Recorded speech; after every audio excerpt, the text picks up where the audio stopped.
Cette semaine, c'est pas un coup de gueule, c'est un cri d'espoir. Ouais, c'est peut-être un peu démago et un tantinet de mauvaise foi, faute avouée à moitié pardonnée, j'espère. Mais aujourd'hui, malgré la peine et la tristesse, je suis plein d'espoir. Car même si plus d'une centaine de personnes sont tombées, des millions se sont relevés. Pas pour se battre, mais pour dire ô combien les valeurs qui étaient attaquées sont importantes. Moi, je suis plein d'espoir en lisant les réactions des proches des victimes, des rescapés, des anonymes ou des joyaux de notre société, les enfants. Parce qu'en attaquant Paris, je vais même pas les appeler comme ça leur ferait trop plaisir. Ces ramassis de foutres périmés voulaient semer la panique de notre société et nous on fait le buzz avec de l'amour et des fleurs. Moi je suis plein d'espoir car rire est devenu un acte citoyen depuis janvier et désormais boire des coups, sortir, écouter de la musique, s'amuser et faire l'amour le sont aussi. En fait je suis devenu un héros sans m'en rendre compte parce que peut-être que ces déjections canines nauséabondes continuent à recruter des soldats pour leur pathétique pseudo-guerre soi-disant sainte, mais nous, des soldats de la liberté, il n'y a même pas besoin de les recruter, on l'est déjà depuis la naissance. Moi je pourrais jamais brandir une calache, j'ai fait 2 jours d'armée, mais je peux brandir une chope, ça j'ai 10 ans d'entraînement.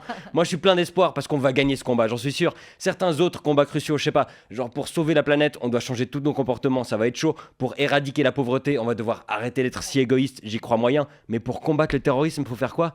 Il faut continuer à vivre comme avant. Moi, ça, je sais faire. Moi, je suis le roi des flemmards. C'est le programme parfait. Pour combattre le terrorisme, il faut continuer de rire, de boire, de faire l'amour. Oui. Et s'il y a des jeunes filles qui veulent combattre le terrorisme avec moi, je suis méga disponible. Parce que quoi de plus épique que de crier pour la liberté en donnant un ultime coup de rein avant de s'effondrer sur le matelas, soldats de la paix au labeur accompli.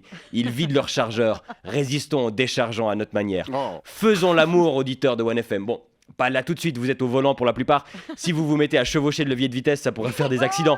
Mais faisons l'amour dès que possible et le plus possible pour que quand ces monstres débarquent à leur soi-disant paradis des martyrs, il ne reste plus aucune vierge pour eux. Et j'ai bon espoir qu'on comprenne tous que ces attentats ne représentent que ceux qui les commettent. Qu'on n'y associe pas un quart de la population de la planète sous prétexte qu'ils partagent la religion de ces scrotums de race syphilitique à ceinture d'explosifs, dont ils sont d'ailleurs les principales victimes. Même si vous êtes tentés par les amalgames, bien aidés par certains politiciens et certains médias, résister à la tentation, putain. Le but de cette ribambelle d'anus fistulés, c'est de nous diviser et de créer une guerre des religions. On va quand même pas leur faire ce plaisir. Moi, par simple esprit de contradiction, si le but de ces moignons de lépreux, c'était d'interdire la musique écossaise, je me mettrais à la cornemuse juste pour faire chier. Et Dieu sait que c'est moche, la cornemuse. Et je suis pas géopolitologue, hein. Moi je suis juste un ancien comptable qui fait des blagues, j'y connais rien. Mais j'ai bon espoir qu'on réalise l'hypocrisie de regarder Hollande crier haut et fort la liberté pendant qu'il largue des bombes sur la Syrie. Je sais pas comment faire pour lutter contre ces étrons cagoulés. Mais je sais que les États-Unis ils ont fait exactement ça après le 11 septembre, et si ça avait marché, on n'en serait pas là. Moi j'ai bon espoir qu'un jour la réponse à la destruction ce soit pas la destruction, la réponse aux morts ce soit pas davantage de morts. Et je réalise que je tiens un discours de candidate à Miss Suisse, mais j'ai vérifié, je suis bien trop membré pour participer. Ouais, c'est la première fois que ça m'arrive ça. À 2 centimètres près c'était bon. J'ai bon espoir aussi qu'on se rende compte que ces scènes d'horreur, dans des pays moins chanceux que le nôtre, c'est pas un événement sans précédent, c'est juste un vendredi presque comme les autres. Que pour eux, la minute de silence c'est juste le répit entre 2 attaques. Je suis plein d'espoir de nous voir réaliser le privilège dans lequel on vit, la chance qu'on a d'avoir connu la paix toute notre vie, et à quel point elle est fragile et précieuse. Et en plus les gars, n'oublions pas que la plupart d'entre nous, on ne l'a pas mérité, on est juste sortis de nos mamans au bon endroit. Coup de bol, alors essayons de se montrer dignes et de comprendre et aider les gens qui risquent tout pour obtenir une fraction de ce qu'on a toujours eu. Si t'as une photo de profil bleu, blanc, rouge et que tu postes quand même que les réfugiés doivent rentrer chez eux, j'espère que le karma t'envoie une diarrhée qui dure 1 an. Je suis plein d'espoir en lisant les tweets hilarants, les statuts des opilants, les premières vannes des courageux qui osent risquer de choquer pour montrer que la terreur qu'ils ont réussi à installer est éphémère et que notre envie de se poiler est permanente. Il faut se foutre de leur gueule. Ces mecs là, ceux qui ont le cerveau qui tourne sous Windows 95, qui ont voulu faire un attentat suicide et qui arrivent qu'à se buter eux-mêmes quoi.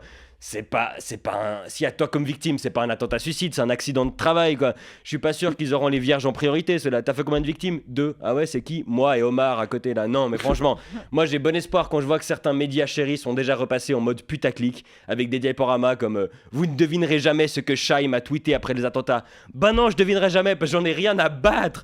Même YouPorn s'est habillé de bleu, blanc, rouge. Ça veut dire qu'il y a des gens qui arrivent à penser aux attentats et à bander quand même. Et il faut aussi parler de ces héros là. Moi je suis plein d'espoir en voyant tous ces symboles, parce que les symboles c'est important, comme le match amical France-Allemagne, rien que ça prouve que même les blessures des pires guerres finissent par cicatriser, et que la paix peut triompher, et que l'équipe de France parfois aussi. Et si ça c'est pas un message d'espoir, bon entre temps ils ont ramassé contre l'Angleterre, comme quoi les choses retournent petit à petit à la normale. La preuve, c'est le matin qui consacre un article à la barbe de 3 jours de Roger Federer, parce que rien n'arrête l'info. Et c'est Sarkozy qui donne des interviews à tout va et qui explique que lui il aurait tout fait mieux et voté pour moi, comme quoi les talonnettes ça n'empêche pas de danser sur les morts.